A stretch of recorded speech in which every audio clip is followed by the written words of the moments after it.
সাক্ষ্যর ভালোবাসা নাকি চৌতির ষড়যন্ত্র, জিলের জয় কি তবে নিশ্চিত? সম্পূর্ণ জানতে হলে চ্যানেলটি সাবস্ক্রাইব করে ভিডিওতে লাইক দিয়ে দেখতে থাকুন। বুলি বাবা পার করে গা সিরিয়ালের আগামী পর্বে আমরা দেখতে পাই সাক্ষ্য যখন জিলকে মিথ্যাবাদী বলে অপমান করছিল, তখন জিল স্পষ্ট জানিয়ে দেয় যে সে সত্যের প্রতি আছে।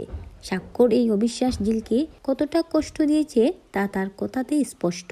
গল্পে নতুন মোড় আসে যখন পুলিশ এসে সাক্ষ্যর ভুল ভাঙিয়ে দেয়। জানা যায় চৌতি নিজেই তার বিরুদ্ধে অভিযোগ করেছিল। সাক্ষ্য যখন জানতে পারে যে জিল নয় বরং চৌতি তার ক্ষতি করতে চেয়েছিল, তখন সে স্তম্ভিত হয়ে যায়। চৌতি পরিস্থিতির চাপে পড়ে ভুল বোঝাবুঝির দোহাই দিলেও সাক্ষ্য তা মেনে নেয়নি।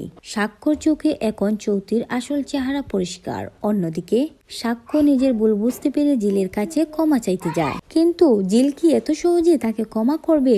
জিল সাফ জানিয়ে দেয় বিপদে পড়ে নয়, বরং বিশ্বাসের জায়গা থেকে ক্ষমা চাইলে তার গুরুত্ব থাকতো। বাড়ির বড়দের হস্তক্ষেপে পরিস্থিতি আরো জটিল হয়ে ওঠে। সাক্ষ্য এবার শক্ত হাতে পরিবারের আর বাইরের হস্তক্ষেপ বন্ধ করার সিদ্ধান্ত নেয়।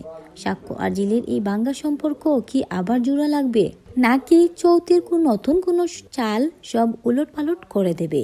পরবর্তী আপডেট জানতে সাথেই থাকুন।